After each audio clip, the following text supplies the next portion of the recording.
Last Tuesday, a stranger called me, and in 30 seconds, he destroyed my entire marriage.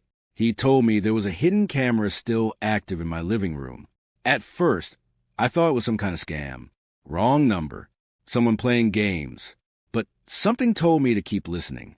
And when I finally watched that footage, I saw my wife, her sister, her mother, sitting in MY living room, planning something that could have stolen my entire life. And the worst part, they thought I would never find out. What they didn't know was that their plan had just made the biggest mistake of all, because now I knew everything, and I was going to make sure they paid for every single second of it. The call came late that afternoon. I had just pulled into the driveway of our new house. Our beautiful, brand new house. My phone buzzed. Unknown number. Normally I would ignore it, but something I still can't explain told me to answer. Hello. A raspy, older voice spoke. Is this Ethan Carter? Yes, who's this? There was a pause. I'm the previous owner of the house you just bought. I frowned. Okay, what about it? He cleared his throat. Look, I'm sorry to bother you, but I forgot something in the house. Something serious. I almost hung up. I really almost did. Then he said something that made my blood run cold. There's a camera hidden in the living room ceiling. I froze. What? I installed it years ago for security, but I forgot to disconnect it from the cloud before the sale. It's still recording. And today, I accidentally opened the old camera feed. My voice came out barely above a whisper. What did you see?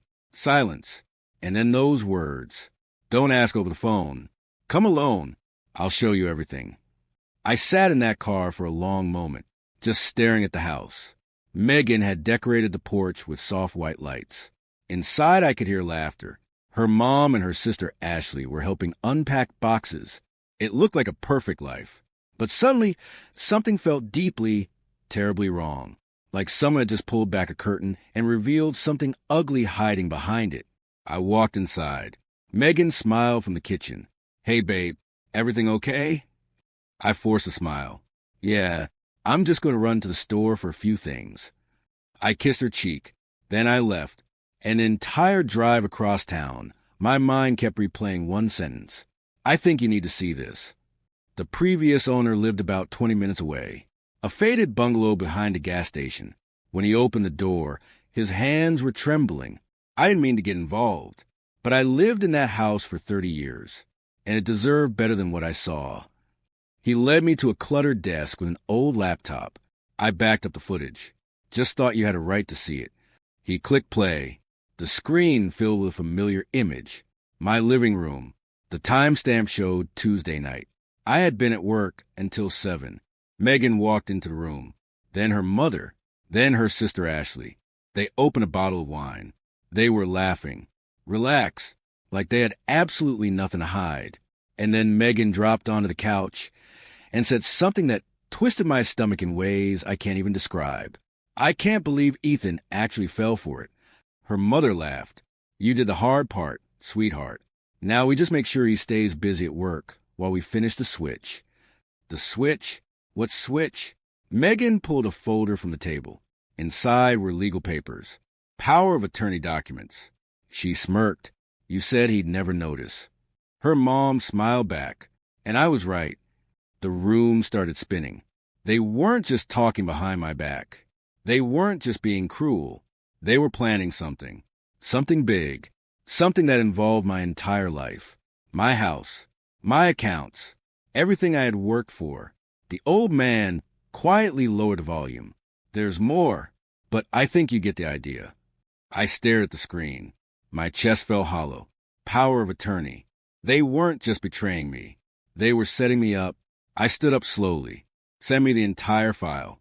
Every second. Because in that moment, I stopped being the fool, and I started making a plan. When I got home that night, everything looked normal. Megan kissed my cheek. Ashley was organizing the garage. Her mom was baking cookies for the neighbors. It looked like a happy home. But now, every smile looked fake. Every laugh sounded poisonous. So I smiled back. I played the role, because they thought I was blind. And I needed them to keep thinking that.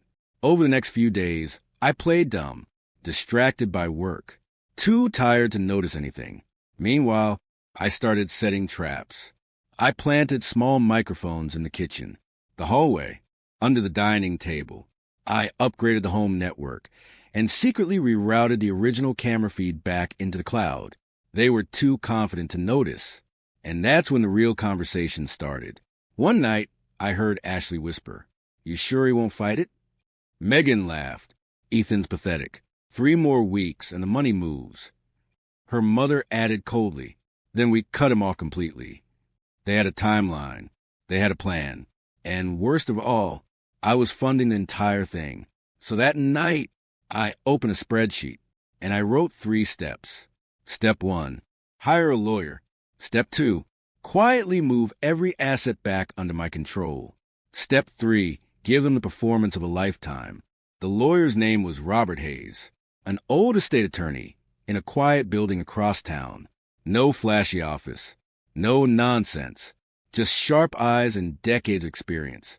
I didn't tell him everything at first, just enough. I want to revoke a power of attorney I signed 3 months ago. He frowned. That could raise suspicion. I leaned back in my chair. I'm counting on that. By the end of the week, we had revoked the power of attorney, moved my bank accounts, secured my investments, and refiled the house deed. Every major asset was back under my name alone. The accounts they thought they were about to steal were now empty shells. But I still needed them to believe they were winning. So I laid the bait. That weekend, I walked into the living room, smiling wide. Guess what, Megan? I got a raise. Her eyes lit up. Ashley clapped. Her mother grinned. I knew you'd make it big. I leaned into the act. Fancy dinners, new clothes, gifts for Megan, warmth, generosity. They thought everything was going perfectly. They didn't realize something important. The stage was mine now, and they were just actors in my play. 2 days before their plan was supposed to happen, I overheard Megan on the phone in the backyard. "It's happening next week." He has no idea. I already practiced forging his signature. That night, I emailed everything to my lawyer. The videos, the audio recordings, the forged documents. His reply came minutes later. "It'll be beautiful." Tuesday arrived. Megan wore a red dress. Ashley was pouring mimosas. Her mother was already celebrating. They thought today was their victory day. At exactly 9 in the morning, the doorbell rang. Megan frowned. "Who was that?" I walked to the door and opened it. Robert Hayes stepped inside. Behind him stood a court officer. Megan's smile faded. "What is this?" I looked at all 3 of them. "Calm. Steady. Ladies, you might want to sit down." The officer unfolded the documents. "Megan Carter, you are being served for attempted property fraud and signature forgery." The room exploded. "You can't do this." I leaned forward. "Oh, but I already did. While you were planning to steal my life, I took everything back. This house? Mine. The bank accounts? Mine. Everything." Then I slid a USB drive across the table. "This contains all your recorded conversations. I've already sent copies to my lawyer and the cloud. Try anything, and it goes public." Silence filled the room, because in that moment, they realized the game was over, and they had already lost.